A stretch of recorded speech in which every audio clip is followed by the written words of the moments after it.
Hello, I'm Chase Blasik, an Asia-Pacific analyst at RANE. This podcast is brought to you by RANE Worldview. Subscribe today at stratfor.com.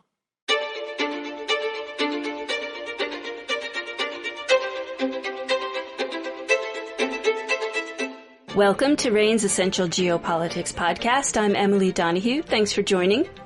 Let's talk about migration flows into the United States. Well, we all know the pandemic slowed illegal immigration for a while, but people appear to be resuming the risky trip to the United States, as the Texas governor recently took pains to demonstrate. How will Washington respond to this change in immigration patterns? The Biden administration appears to be shifting its strategy away from focusing on the border and towards broader regional cooperation. Carmen Colosi knows all about this. She's RANE's Latin America analyst, and she joins me now. Welcome, Carmen. Thank you so much for having me, Emily. Carmen, can you clarify a little bit for me about the Biden administration's approach to migration from Central America or into the United States in general and what's behind it? Yeah, of course. So when the Biden administration first came into office, we saw a really big focus on Central America. That was materialized through the Central America Task Force headed by Vice President Kamala Harris. And that was really driven by the fact that we saw a significant amount of migrants that were reaching the U.S.-Mexico border, originating from Central American countries, specifically El Salvador, Honduras, and Guatemala. So these three countries were the regional focus. We saw the Biden administration go in with a really kind of revolutionary approach of trying to counter these domestic drivers of migration, specifically the lack of economic opportunity, things like corruption, and it was a really big push. Now, over the course of the Biden administration, we've seen the migrant landscape shift. So this is really kind of exemplified by the fact that in 2019, we saw 9% of migrants coming from outside of Mexico and Central America. And recently, in 2022, that number grew to 40% of migrants that are encountered at the U.S.-Mexico southern border. And so that really just shows that there are a whole new wave of migrants, namely Cubans, Venezuelans, Haitians, and even some migrants making the trek over from Africa, from Senegal, that are making their way to South America and then moving up through Central America and into the United States. And so that really put the emphasis from just on Central America to the entire region, specifically looking at the area between Colombia and Panama, which is called the Darien Gap or the Darien Strait. And that specific location is where we've seen a lot of migrants that are either touching down from the sea in Colombia or coming up from places like Brazil, Chile, Venezuela, and moving through the Darien Gap and moving through Central America and up to the United States. I did hear, or I think I read something recently about even migrants from Europe making their way into the United States. That's completely correct. We've seen a massive increase in migrants from Ukraine and also Russia.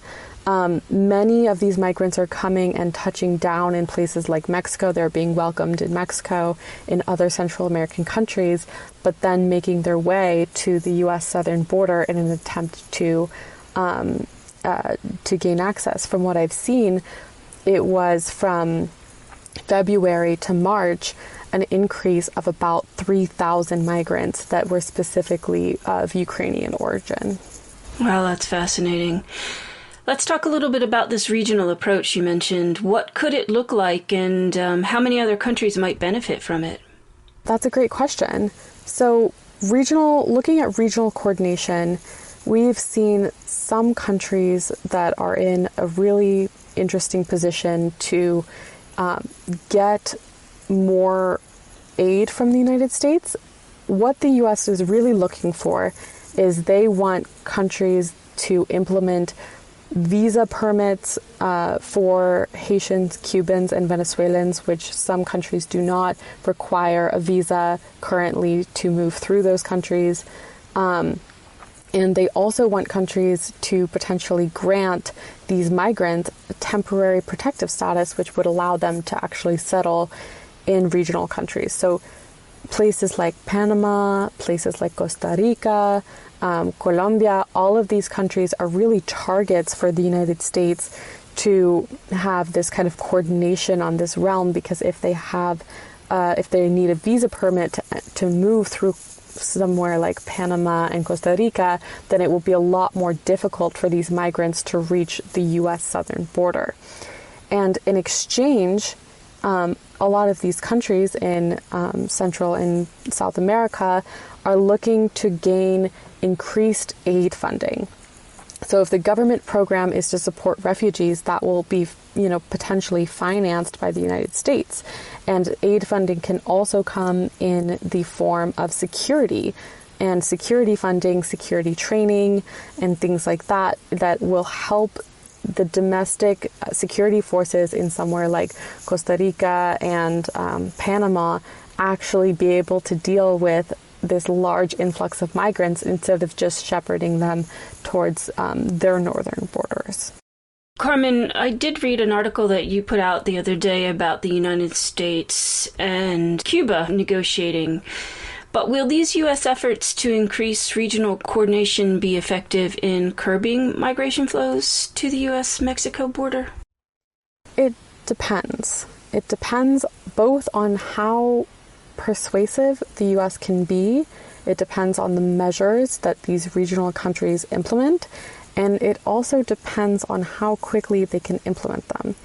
So the United States is really looking to convince countries to take in a whole new, kind of subset of the population, some of which may not even speak their language or may not even speak Spanish, which can create these kind of intra-group violence or intra-group,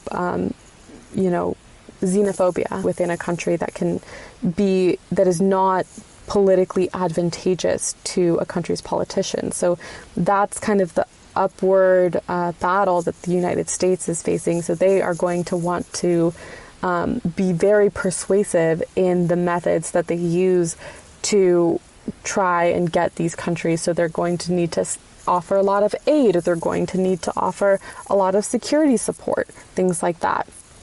So the second aspect is the measures that these regional countries implement.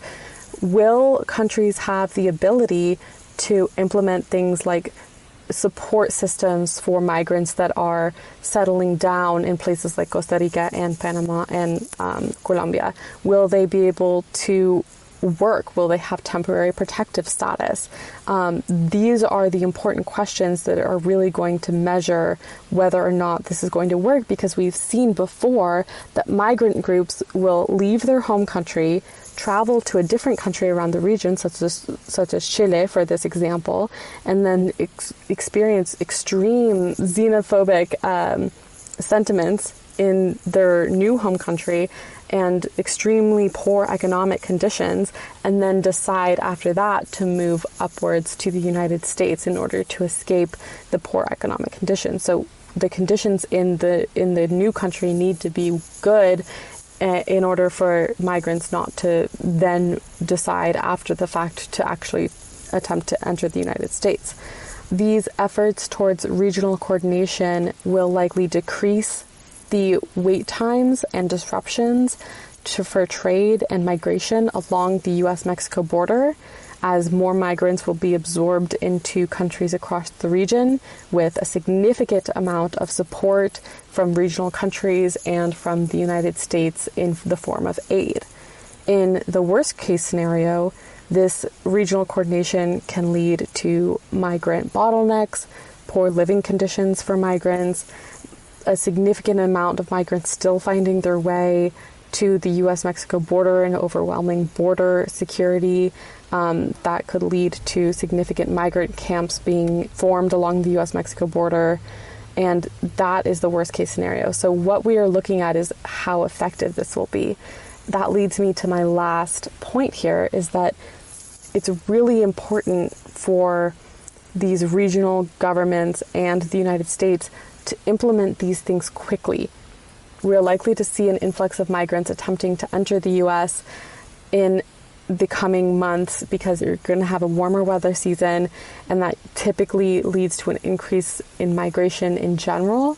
But we are also already seeing these kind of forces such as high food prices and high fuel prices in countries across Latin America, which could drive migrants to seek better living conditions, better economic conditions in the United States. So that is going to drive a regional push. So can these governments get these measures implemented quickly is really what we're looking at. Carmen Colosi is a Latin America analyst with RANE. Thank you, Carmen. Thank you so much for having me, Emily. You can read Carmen's analysis in RANE Worldview, which offers objective geopolitical analysis and intelligence covering the global landscape. Subscribe today. You can get a great price. Go to strat4.com for details. That's strat4.com. I'm Emily Donahue. Thanks for listening.